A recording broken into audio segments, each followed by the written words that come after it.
왜 한국인의 메시지는 생각과 동시에 완성될까요? 왜 전 세계 게임 리그는 한국인의 손가락 끝에 점령당했을까요? 런던의 한 연구소에서 150명의 AI 전문가들이 이 질문 앞에 멈췄습니다. 반도체도 아니었습니다. 교육도 아니었습니다. 빠른 인터넷도 아니었습니다. 11년을 추적한 한 영국인 연구자가 발견한 답은 놀랍게도 500년 전 이미 완벽하게 설계돼 있었습니다. 인류 역사상 가장 효율적인 언어 입력 시스템의 비밀. 지금 바로 공개합니다. 잠깐 지금 이 이야기를 어디에서 듣고 계신지 댓글로 알려주세요. 본 영상을 시청하신 후 이야기가 감동적이었다면 구독과 좋아요도 부탁드립니다. 그럼 바로 시작할게요. 문을 여는 순간 규칙적이면서도 끊이지 않는 소리가 저를 덮쳤습니다. 수십 개의 키보드가 동시에 울리고 있었습니다. 난생 처음 보는 이 기이한 광경에 저는 입구에 멈춰 섰습니다. 20년간 언어를 연구했습니다. 영어권, 중국어권, 일본어권 할 것 없이 수십 개 나라의 컴퓨터 실습실을 다녀봤습니다. 하지만 이런 소리는 처음이었습니다. 천둥 같았습니다. 그것은 바로 서울의 작은 PC방에서 울려 퍼지던 소리였습니다. 안녕하세요. 저는 다니엘 쇼입니다. 영국 런던 AI 테크 회사에서 자연어 처리 시스템을 설계하는 NLP 엔지니어입니다. 옥스퍼드에서 언어학을 전공했고 졸업 후 곧바로 이 분야에 뛰어들어 벌써 20년이 넘었습니다. 2013년 가을이었습니다. 다국어 입력 시스템 최적화 프로젝트로 서울과 도쿄를 차례로 방문하는 출장 일정이 잡혔습니다. 솔직히 말하면 저는 도쿄 파트가 훨씬 더 기대됐습니다. 일본어는 제가 오래전부터 주목해온 연구 대상이었으니까요. 정밀한 기술, 체계적인 데이터 관리, 전자산업의 저력. 언어 입력 시스템 연구자로서 일본은 늘 흥미로운 시장이었습니다. 반면 서울은 일정표에서 첫 번째 칸을 차지하고 있었지만 솔직히 큰 기대는 없었습니다. 서울에서 만난 현지 코디네이터는 지수였습니다. 회사의 한국어 데이터 담당 엔지니어였죠. 악수를 하자마자 맛집 이야기부터 꺼낼 만큼 부침성이 좋은 사람이었습니다. 프로젝트 브리핑을 마치고 지수가 말했습니다. 저녁에 데이터 수집 겸 좋은데 한 곳 가보시겠어요? 달리 할 일도 없었습니다. 고개를 끄덕였습니다. 지수가 안내한 곳은 홍대 근처 골목이었습니다. 저녁 시간이었는데도 거리에 사람이 넘쳤습니다. 좁은 골목 양쪽으로 음식점과 카페, 옷가게들이 빼곡했습니다. 젊은이들이 삼삼오오 모여 있었고 어디선가 음악 소리도 들렸습니다. 지수가 멈춰선 곳은 작은 건물 앞이었습니다. 유리문 너머로 컴퓨터 화면들이 보였습니다. PC방이에요. 지수가 말했습니다. 한국 인터넷 문화의 핵심이죠. 데이터 수집하기엔 이만한 데가 없어요. 저는 그냥 고개를 끄덕이며 문 쪽으로 걸어갔습니다. 그때까지만 해도 그냥 평범한 인터넷 카페겠거니 했습니다. 문을 열었습니다. 그 순간이었습니다. 소리가 저를 덮쳤습니다. 수십 개의 키보드가 동시에 울리는 소리. 멈추지 않는 소리였습니다. 저는 그 자리에 굳어버렸습니다. 안으로 들어가지도 못하고 입구에 서서 그 소리를 받아내고 있었습니다. 안을 둘러봤습니다. 좁은 공간에 컴퓨터가 빽빽하게 들어차 있었습니다. 20대, 30대는 넘어 보였습니다. 그 앞에 사람들이 앉아 있었습니다. 학생으로 보이는 젊은이들, 교복을 입은 청소년들, 넥타이를 느슨하게 푼 직장인까지 다양했습니다. 그리고 모두가 타이핑을 하고 있었습니다. 쉬는 사람이 없었습니다. 읽는 사람도 없었습니다. 모두가 쏟아내고 있었습니다. 저는 한 학생 뒤로 천천히 다가갔습니다. 화면을 봤습니다. 채팅창이었습니다. 문장들이 쉬지 않고 올라오고 있었습니다. 그 학생도 멈추지 않고 타이핑했습니다. 생각하는 것 같지 않았습니다. 눈은 화면을 보고 손가락은 자동으로 움직이는 것 같았습니다. 마치 말하듯이 치고 있었습니다. 저는 숫자를 세기 시작했습니다. 엔지니어의 습관이었습니다. 문장 하나가 완성되는데 걸리는 시간을 쟀습니다. 0.3초였습니다. 다음 문장도 0.3초. 그 다음도. 저는 손목시계를 내려다봤습니다. 초침이 한 칸 움직이기도 전에 문장이 완성되고 있었습니다. 그것도 한 명이 아니라 수십 명이 동시에. 제 손이 떨렸습니다. 지수가 옆에 섰습니다. 어때요? 그가 물었습니다. 저는 한동안 말을 못했습니다. 잠시 후 겨우 입을 열었습니다. 여기 항상 이래요. 지수가 웃었습니다. 여기선 보통이에요. 보통이라고요. 저는 그 말을 되새겼습니다. 이게 보통이라고. 20년간 수십 개 나라의 언어 입력 환경을 연구한 저에게 이 광경은 전혀 보통이 아니었습니다. 그런데 지수는 당연하다는 듯 서 있었습니다. 마치 이게 뭐가 특별하냐는 표정으로요. PC방을 나왔습니다. 지수와 함께 지하철을 탔습니다. 퇴근 시간이라 사람들로 가득했습니다. 자리에 앉았는데 옆자리 중년 남성이 피처폰을 들고 무언가를 치고 있었습니다. 작은 버튼을 엄지손가락 하나로 연타하는데 속도가 믿기지 않았습니다. 화면을 보니 긴 문장이 완성되고 있었습니다. 건너편 여학생도 마찬가지였습니다.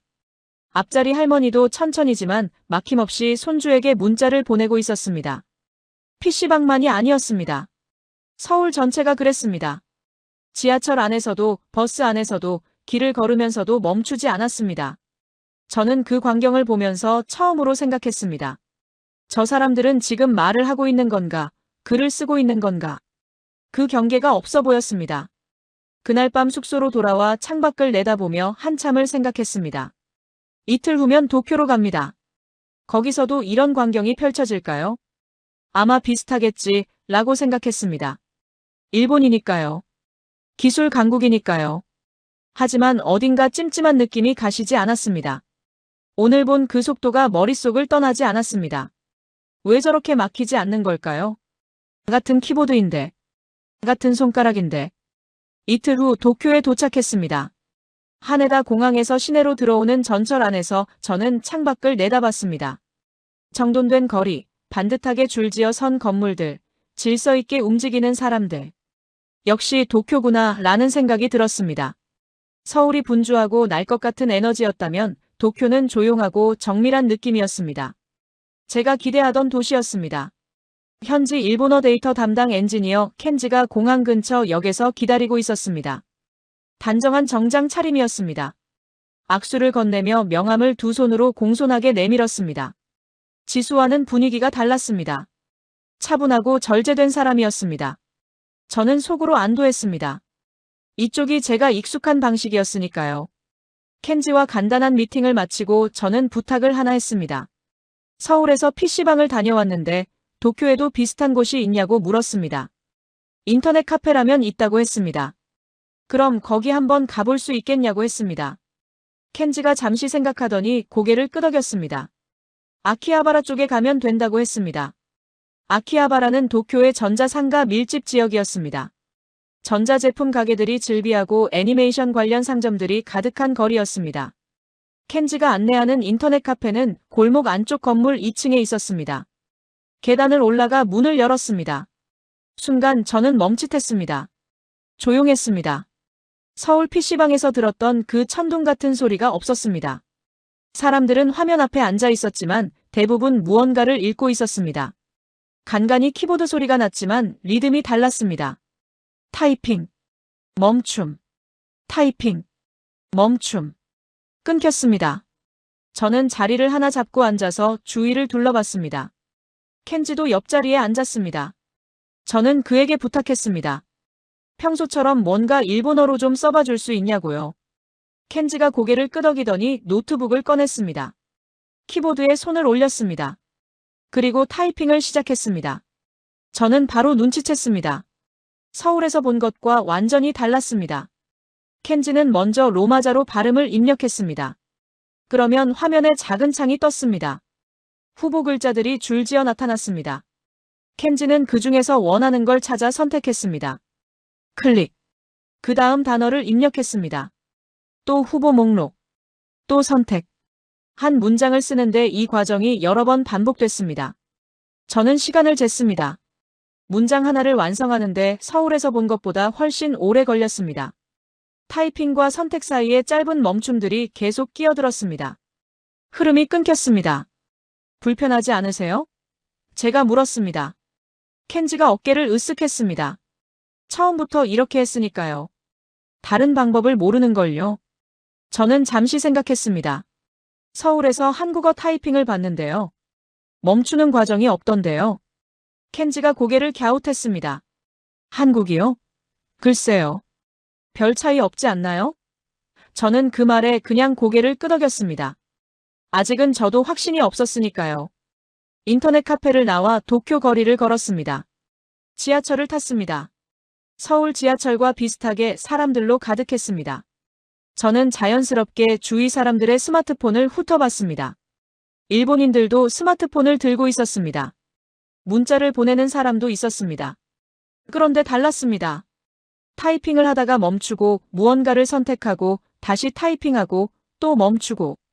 서울에서 본 그 거침없는 흐름이 없었습니다. 한 젊은 남성이 긴 문자를 쓰고 있었습니다. 저는 슬쩍 화면을 봤습니다. 변환창이 뜨고 사라지기를 반복하고 있었습니다. 옆자리 여성도 마찬가지였습니다. 입력하고 변환하고 선택하고. 리듬이 끊겼습니다. 저는 서울 지하철에서 본 장면을 떠올렸습니다. 할머니가 막힘없이 손주에게 문자를 보내던 모습.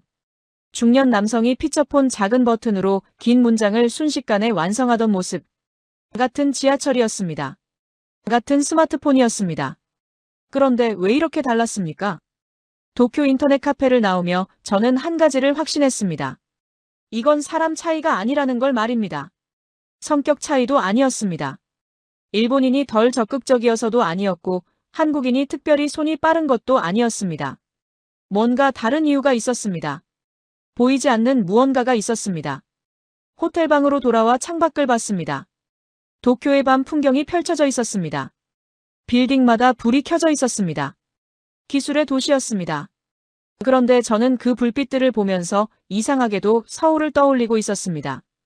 그 좁은 PC방에서 들리던 천둥 같은 소리를, 할머니의 막힘없는 손가락을. 내일 켄지와 데이터 수집 미팅이 있었습니다. 일정대로라면 이틀 후 런던으로 돌아갑니다. 하지만 그날 밤 저는 런던에서 해야 할 일이 하나 더 생겼다는 걸 알았습니다. 서울과 도쿄에서 본 그 차이. 그 이유를 반드시 밝혀야 했습니다. 서울의 천둥 소리와 도쿄의 침묵이 머릿속에서 충돌하고 있었습니다. 런던으로 돌아오는 비행기 안에서 저는 노트북을 열었습니다. 잠을 자야 했지만 잠이 오지 않았습니다. 서울과 도쿄에서 관찰한 내용들을 정리하기 시작했습니다. 타이핑 리듬, 입력 방식, 멈춤의 빈도. 숫자로 정리하니 차이가 더 선명하게 보였습니다. 그런데 선명해질수록 오히려 더 이상했습니다. 이게 말이 되는 건지 스스로도 확신이 서지 않았습니다. 히드로 공항에 내렸습니다. 11월에 런던은 차가웠습니다. 택시를 타고 회사로 곧장 향했습니다. 짐도 풀지 않았습니다. 머릿속이 복잡했습니다. 빨리 데이터를 확인하고 싶었습니다. 사무실에 들어서자 팀원들이 반겼습니다. 출장 어땠냐고 물었습니다. 저는 외투도 채벗지 않고 말했습니다. 서울에서 이상한 걸 봤어요. 한국어 타이핑이 다른 언어들보다 압도적으로 빠른 것 같은데 데이터로 확인해보고 싶습니다. 팀원들이 서로 눈빛을 교환했습니다. 한 명이 웃으며 말했습니다. 출장 다녀오면 다들 뭔가 하나씩 가져오더라. 가볍게 넘어갔습니다.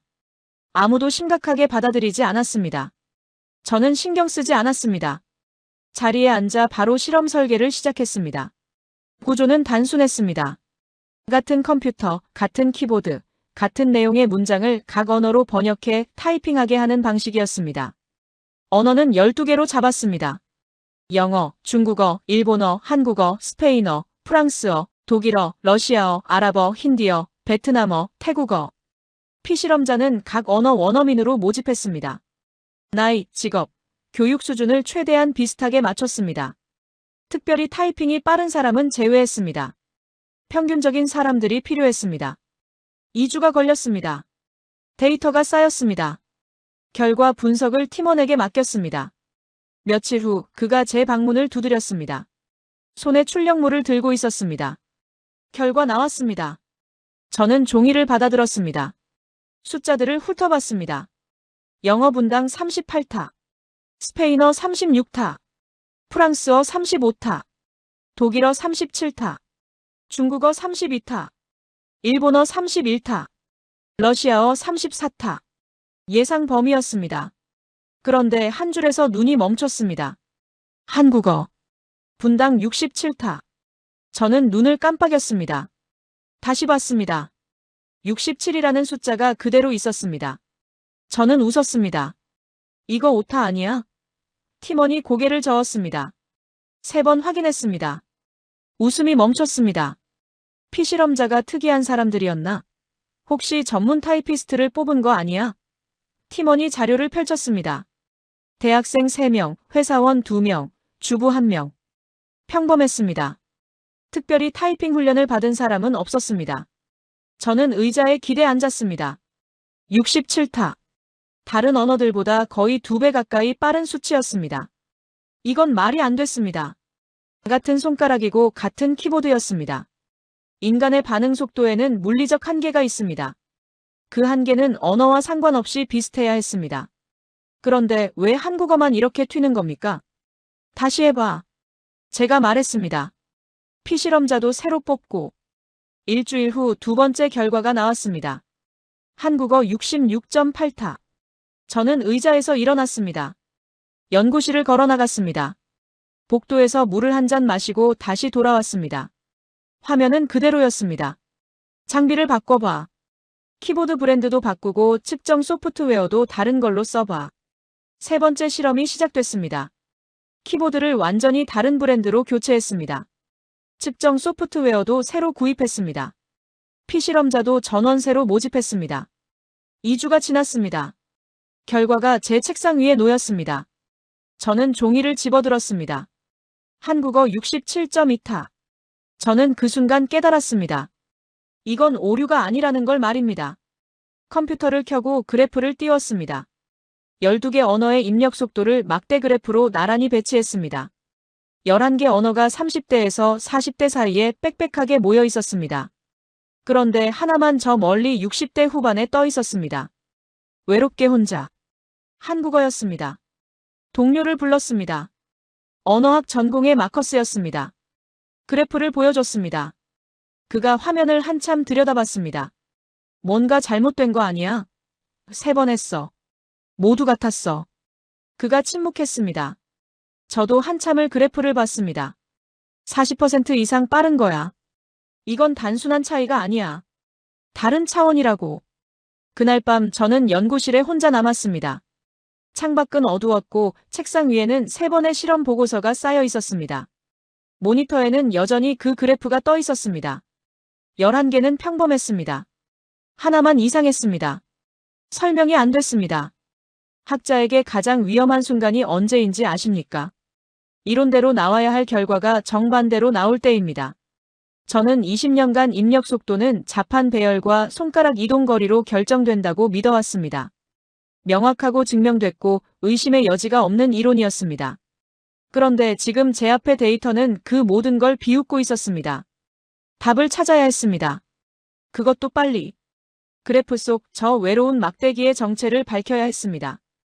왜 한국어만 저렇게 빠른지, 왜 한국어만 막히지 않는지, 그 이유를 반드시 찾아야 했습니다. 다음 날 아침 저는 평소보다 일찍 연구실에 도착했습니다. 커피를 내리면서 생각했습니다. 데이터는 3번 확인했습니다. 장비도 바꿨습니다. 피실험자도 바꿨습니다. 바꾸지 않은 건 딱 하나였습니다. 한국어 그 자체였습니다. 그렇다면 이제 한국어를 들여다봐야 할 차례였습니다. 다음 날 아침 저는 연구실 문을 열고 들어서는 순간 이상한 소리를 들었습니다. 타이핑 소리였습니다. 그런데 리듬이 묘했습니다. 타닥타닥. 멈춤. 타닥. 멈춤.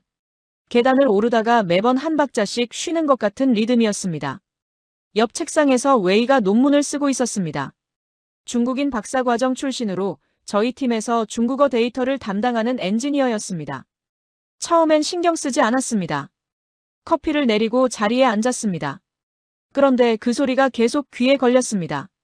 저는 커피잔을 들고 웨이 쪽으로 걸어갔습니다. 웨이, 잠깐 봐도 될까요? 그가 고개를 들었습니다. 물론이죠. 저는 그의 모니터를 들여다봤습니다. 화면에 작은 창이 떠 있었습니다. 그 안에 글자들이 빽빽하게 나열돼 있었습니다. 수십 개의 글자가 줄지어 있었습니다. 웨이는 그중 하나를 찾고 있었습니다. 저게 뭐예요? 제가 물었습니다. 입력 후보창이요. 중국어로 쓰려면 이렇게 해야 해요. 저는 의자를 하나 가져와 그 옆에 앉았습니다.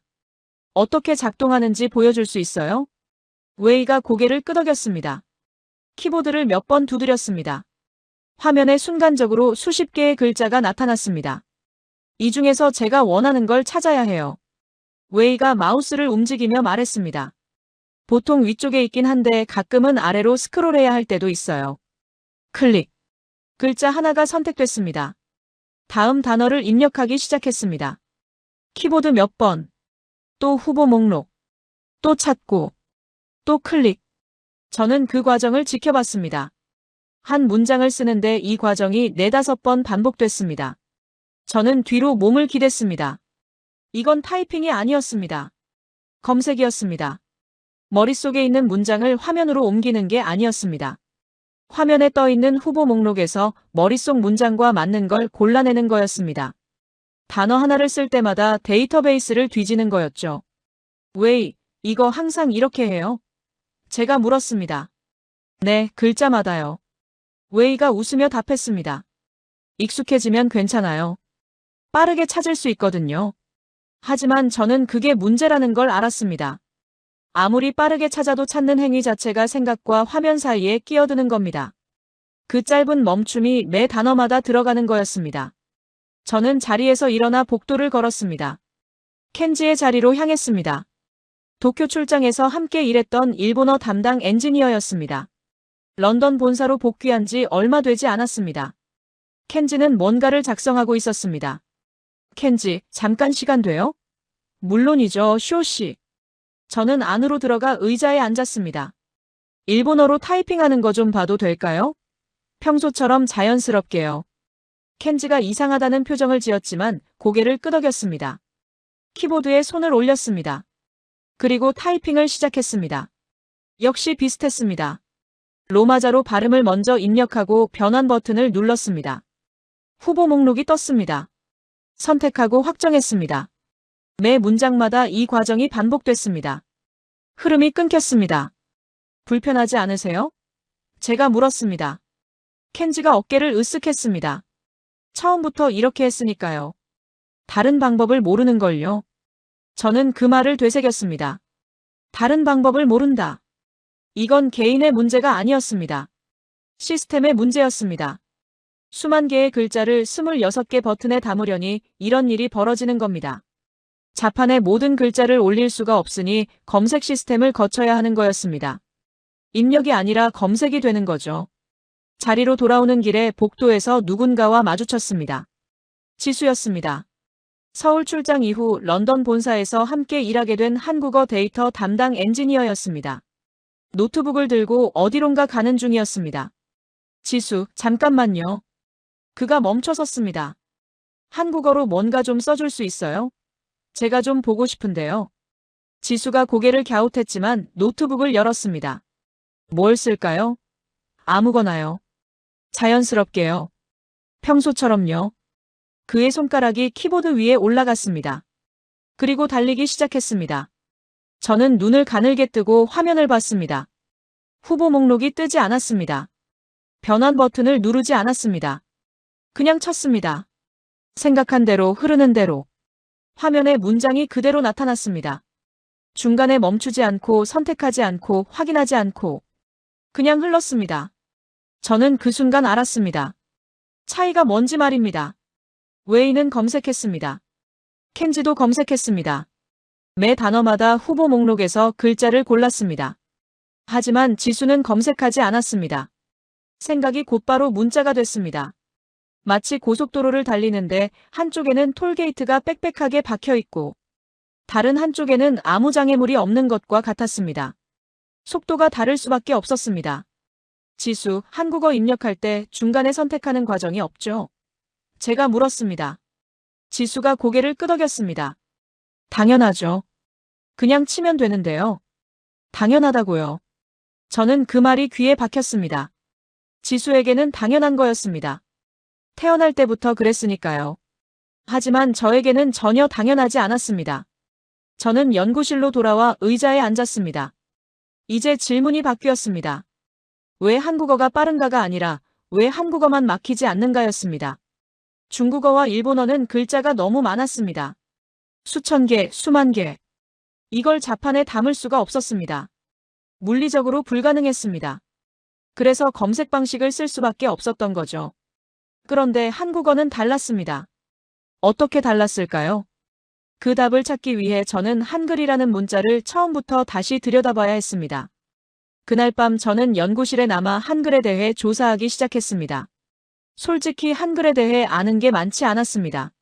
세종대왕이 만들었다는 것, 과학적이라는 것, 그 정도였습니다. 표면적인 지식이었습니다. 하지만 지금 필요한 건 역사가 아니었습니다.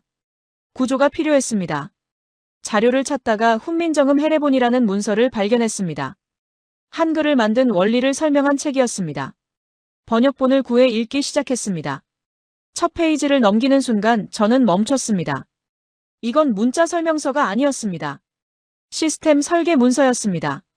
세종대왕은 그냥 글자를 만든 게 아니었습니다. 소리를 분석하고 그 구조를 파악하고 그걸 기호로 설계한 겁니다. 기억이라는 글자를 보십시오.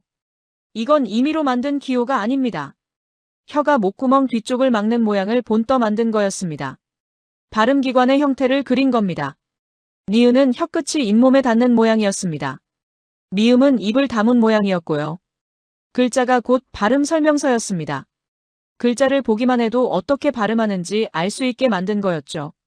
저는 손을 멈추고 창밖을 봤습니다. 런던의 밤이었습니다. 1446년. 그 시대에 이런 분석을 했다는 게 믿기지 않았습니다. 발음 기관을 관찰하고 소리의 원리를 파악하고 그걸 기호체계로 설계한 것. 이건 현대 언어학의 방식이었습니다. 계속 읽었습니다. 조합 원리가 나왔습니다. 기본 자음에 획을 더하면 더 센 소리가 됩니다. 기역에 획을 더하면 키읔, 디귿에 획을 더하면 티읕, 비읍에 획을 더하면 피읕. 기본 모음을 조합하면 복합 모음이 됩니다. 아와 이를 합치면 에, 오와 아를 합치면 와. 체계적이었습니다. 규칙이 있었습니다. 예외가 적었습니다. 저는 숫자를 세봤습니다. 기본 자음 14개, 기본 모음 10개, 합쳐서 24개였습니다. 잠깐. 저는 멈췄습니다. 영어 알파벳이 26개였습니다. 한글 자모가 24개. 거의 같은 숫자였습니다. 그 말은 표준 키보드 위에 한글 자모를 함께 올려도 공간이 충분하다는 뜻이었습니다. 영어 알파벳 자리에 한글 자모를 배치하면 됐습니다. 별도의 변환 시스템이 필요 없었습니다. 저는 의자에서 일어났습니다. 이게 답이었습니다. 중국어와 일본어는 글자가 너무 많았습니다. 수천 개, 수만 개였죠. 이걸 자판에 담을 수가 없었습니다. 물리적으로 불가능했습니다. 그래서 검색 방식을 쓸 수밖에 없었던 겁니다. 하지만 한글은 글자를 저장하지 않았습니다. 부품만 저장했습니다. 그리고 필요할 때마다 조립했습니다. 연구실을 왔다 갔다 걸으며 생각을 정리했습니다. 이건 컴퓨터 프로그래밍과 똑같은 원리였습니다. 모든 결과물을 다 저장하는 게 아니라 규칙을 저장하고 필요할 때 계산해서 만들어내는 거죠. 효율적인 시스템의 기본 원리였습니다. 최소한의 자원으로 최대한의 결과를 만들어내는 것. 그게 프로그래밍의 핵심이었습니다. 그런데 세종대왕은 그걸 1446년에 했습니다.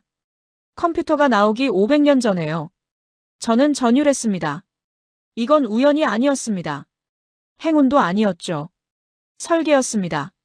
철저한 분석과 계획의 결과였습니다. 세종대왕은 당시 쓰던 한자를 봤을 겁니다. 수만 개의 글자. 배우기 어렵고 쓰기 복잡한 시스템이었죠. 일반 백성들은 글을 읽을 수가 없었습니다. 그래서 다른 길을 찾았습니다. 글자 수를 줄이는 게 아니라 글자를 만드는 방식 자체를 바꾼 겁니다. 부품을 만들고 그걸 조립하는 시스템을 설계한 거죠. 그런데 저를 가장 놀라게 한 건 따로 있었습니다. 당시 세종대왕은 신하들의 거센 반대에 부딪혔습니다. 한자를 쓰던 기득권층이었습니다. 새로운 문자가 자신들의 권위를 흔들 것을 두려워했습니다. 하지만 세종대왕은 물러서지 않았습니다. 백성들이 글을 읽고 쓸 수 있어야 한다는 신념 하나로 밀어붙였습니다. 그 집념이 없었다면 한글은 세상에 나오지 못했을 겁니다. 저는 책상 앞에 다시 앉았습니다.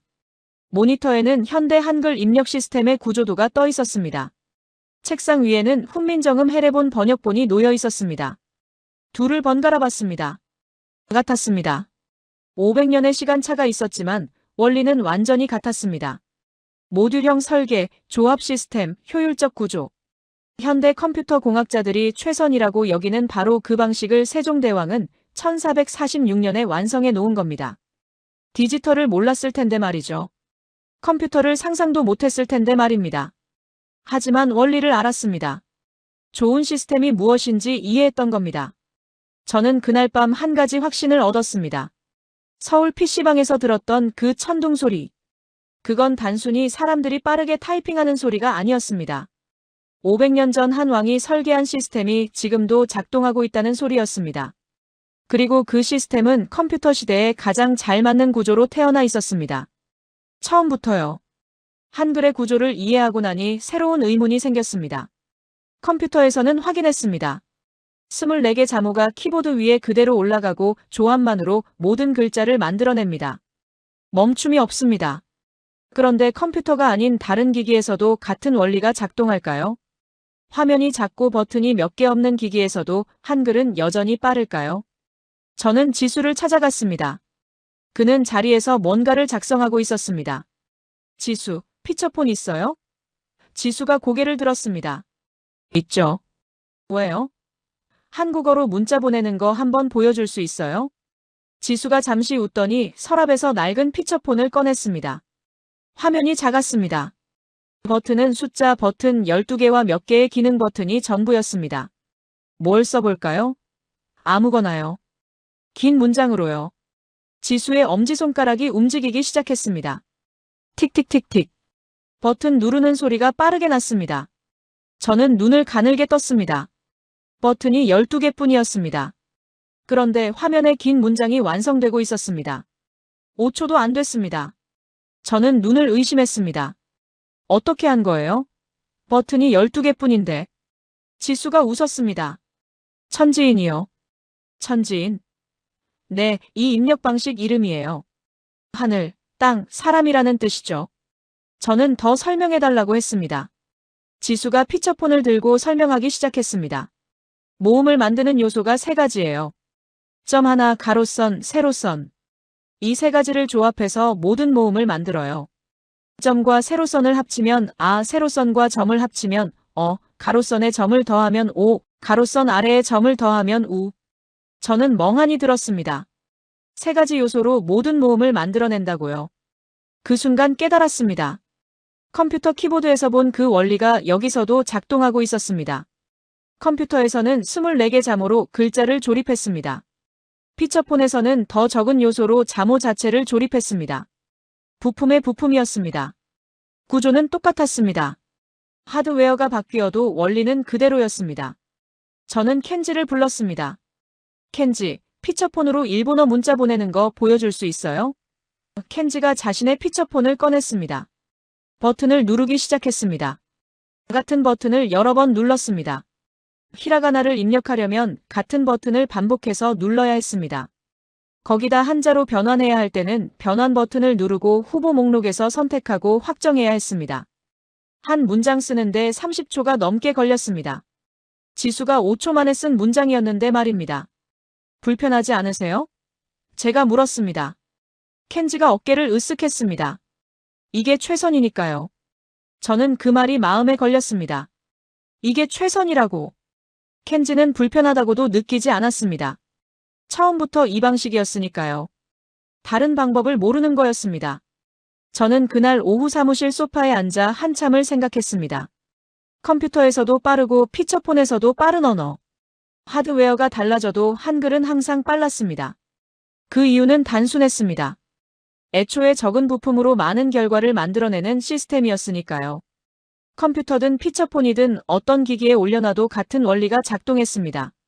그때 지수가 커피를 들고 옆에 앉았습니다. 뭘 그렇게 생각해요? 저는 말했습니다. 지수 씨, 천지인이요. 그거 누가 만든 건지 알아요? 지수가 잠시 생각했습니다. 삼성이랑 SK텔레콤이 만들었을 거예요. 2000년대 초반에 나온 걸로 알고 있어요. 그럼 한글 자체의 조합 원리를 응용한 거네요. 지수가 고개를 끄덕였습니다. 그렇죠. 한글이 원래 그런 구조니까요. 그냥 그 원리를 작은 버튼에 맞게 적용한 거죠. 그냥 그런 구조라고요. 지수에게는 너무나 당연한 말이었습니다. 저는 그게 당연하지 않다는 걸 알았습니다. 한글의 조합 원리가 없었다면 천지인도 없었을 겁니다. 피처폰에서의 그 빠른 타이핑도 없었을 거고요. 500년 전 세종대왕이 설계한 그 부품 조합 시스템이 2000년대 피처폰에서도 그대로 살아있었던 겁니다. 저는 지수에게 물었습니다. 지수 씨 할머니도 문자 보내요? 지수가 웃었습니다. 당연하죠. 우리 할머니 문자 엄청 빠르게 보내세요. 손주들한테 매일 보내시거든요. 저는 서울 지하철에서 봤던 그 할머니를 떠올렸습니다. 막힘없이 문자를 보내던 모습을요. 배운 적 없어도 훈련받은 적 없어도 누구나 쓸 수 있는 문자였습니다. 할머니도 학생도 직장인도 같은 속도로 쓸 수 있는 구조였습니다. 저는 그 순간 가슴이 뭉클해졌습니다. 세종대왕은 백성을 위해 이 문자를 만들었다고 했습니다. 누구나 쉽게 배우고 쓸 수 있도록. 그 마음이 500년이 지난 지금 피처폰 버튼 위에서도 그대로 살아있었습니다. 할머니의 엄지손가락 위에서도요. 하드웨어가 바뀌어도 원리는 그대로였습니다. 컴퓨터 시대에도 모바일 시대에도. 그렇다면 다음 시대가 와도 마찬가지일 거였습니다. 왜냐하면 한글이라는 구조 자체가 변하지 않으니까요. 저는 점점 더 깊은 확신 속으로 빠져들고 있었습니다. 이건 한 시대의 우연이 아니었습니다. 어떤 기기에서도 어떤 시대에서도 작동하는 구조였습니다. 그리고 그 확신을 증명할 마지막 무대가 남아 있었습니다. 시간이 흘렀습니다. 2013년 서울 출장에서 돌아온 뒤 저는 꽤 많은 것들을 알아냈습니다. 한글의 구조, 조합 원리, 훈민정음의 설계 철학. 논문도 2편 썼습니다. 학회에서 발표도 했습니다. 반응은 엇갈렸습니다. 흥미롭다는 사람도 있었고 과장됐다는 사람도 있었습니다. 하지만 저는 멈추지 않았습니다. 아직 끝나지 않은 질문이 있었으니까요. 2020년대 초였습니다. 회사 내부에 큰 변화가 생겼습니다. 경영진이 새로운 프로젝트를 발표했습니다. 다국어 대형 언어 모델, 즉 LLM 개발이었습니다. 저는 그 팀으로 이동했습니다. NLP 엔지니어로서 자연스러운 수순이었습니다. 지수도 한국어 데이터 파트를 맡아 같은 팀에 합류했습니다. 프로젝트가 시작되고 몇 달이 지났을 때였습니다. 데이터 처리팀에서 보고서 하나가 올라왔습니다. 각 언어별 토큰화 효율 분석이었습니다. 저는 보고서를 열었습니다. 숫자들을 훑어봤습니다. 그러다 한 줄에서 손이 멈췄습니다. 한국어 토큰 효율 수치가 다른 언어들보다 유독 높게 나와 있었습니다. 토큰이란 AI가 언어를 처리할 때 쪼개는 단위입니다. 같은 의미의 문장이라도 언어에 따라 토큰 수가 달라집니다. 토큰이 적을수록 AI가 더 효율적으로 처리할 수 있습니다. 처리 속도가 빠르고 오류가 적습니다. 그런데 한국어가 같은 의미의 문장을 다른 언어들보다 적은 토큰으로 표현하고 있었습니다. 저는 데이터 처리 팀장에게 물었습니다. 이거 확인한 거 맞죠? 그가 고개를 끄덕였습니다. 3번 돌렸습니다. 계속 같은 결과가 나왔어요. 저는 쓴웃음이 났습니다. 10년 전 타이핑 속도 실험 때와 똑같은 상황이었습니다. 3번 해도 같은 결과. 그때도 믿기 어려웠고 지금도 믿기 어려웠습니다. 지수를 불렀습니다. 보고서를 보여줬습니다. 그가 화면을 들여다봤습니다. 이거 왜 이런 거예요? 제가 물었습니다. 지수가 잠시 생각하더니 말했습니다. 한글 구조 때문 아닐까요? 잠호 조합 방식이 토큰 경계를 명확하게 만들잖아요. 저는 눈이 번쩍 뜨였습니다. 맞았습니다. 한글은 잠호가 조합돼 글자를 이루는 구조였습니다. 그 경계가 규칙적이었습니다. AI 입장에서는 어디서 끊어야 할지 명확했습니다. 모호성이 낮았습니다. 반면 중국어는 달랐습니다. 한자 한 글자가 하나의 단어가 되기도 하고 여러 글자가 합쳐져 하나의 단어가 되기도 했습니다. 문맥에 따라 의미가 달라지는 경우도 많았습니다. AI가 경계를 판단하기 어려웠습니다. 일본어도 비슷했습니다. 히라가나, 가타카나, 한자가 섞여 있었습니다. 어디서 끊어야 할지 규칙이 복잡했습니다. 그 다음 음성인식 테스트가 시작됐습니다. 다국어 음성인식 모델의 정확도를 측정하는 작업이었습니다. 각 언어로 같은 내용의 문장을 말하고 AI가 얼마나 정확하게 텍스트로 변환하는지 측정했습니다. 결과가 나왔습니다. 저는 숫자를 봤습니다. 영어 87%, 일본어 83%, 중국어 81%, 그리고 한국어 93%였습니다. 팀원 한 명이 물었습니다. 한국어가 왜 이렇게 높게 나오는 거죠? 저는 설명했습니다. 한글은 글자와 발음의 대응이 규칙적입니다. 기억은 항상 기억 소리, 아는 항상 아 소리, 예외가 상대적으로 적어요. 그러니 AI가 음성을 텍스트로 변환할 때 추측해야 하는 경우가 적은 겁니다. 팀원이 고개를 끄덕였습니다. 그럼 영어는요? 영어는 철자와 발음이 따로 노는 경우가 많죠. 나이트를 보세요. K는 묵음이고 GH도 발음이 안 됩니다. AI도 혼란스러워하는 겁니다. 지수가 옆에서 듣고 있었습니다. 한참 후 그가 조용히 말했습니다. 그러니까 세종대왕이 처음부터 소리와 글자를 일치시키는 원칙으로 만든 게 지금 AI한테도 유리하게 작용하는 거네요. 저는 그 말에 한동안 아무 말도 하지 못했습니다. 정확했습니다. 세종대왕은 백성들이 쉽게 배울 수 있도록 소리와 글자를 최대한 일치시키는 원칙을 세웠습니다. 그 원칙이 500년 후 AI 시대에도 그대로 유효했습니다. 저는 창밖을 내다봤습니다. 런던의 낮 풍경이었습니다. 도시 곳곳에 AI 기업들의 간판이 보였습니다. 그들은 지금 미래를 만들고 있었습니다. 그런데 한국은 이미 그 미래에 맞는 도구를 가지고 있었습니다. 500년 전부터요. 팀 미팅에서 저는 말했습니다. AI가 발전할수록 한국어는 더 유리해집니다. 회의실이 조용해졌습니다. 제가 계속했습니다.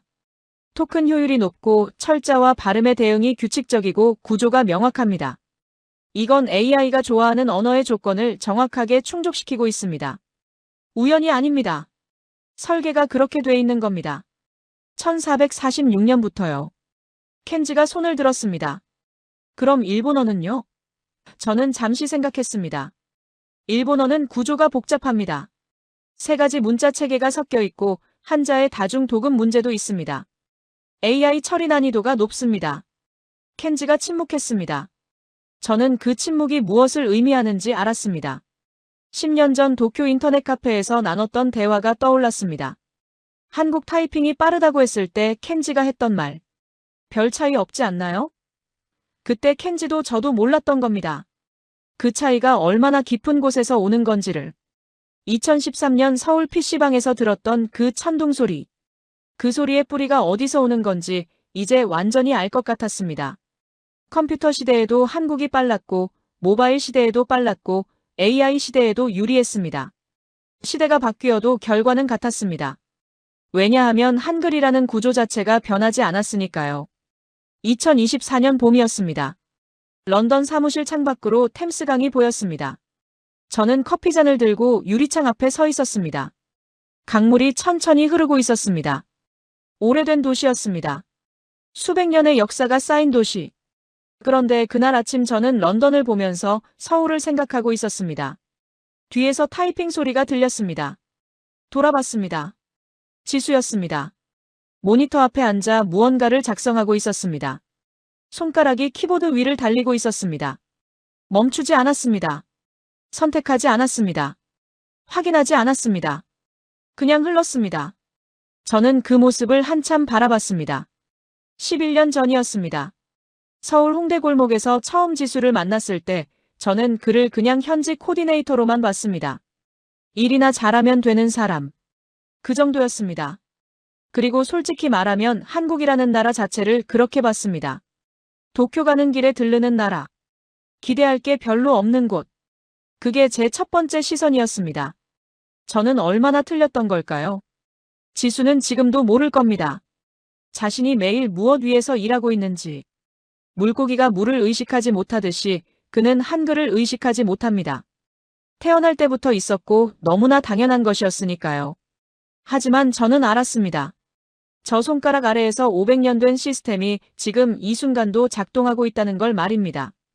그해 3월 저는 런던 NLP 학회에서 발표를 했습니다. 제목은 간단했습니다.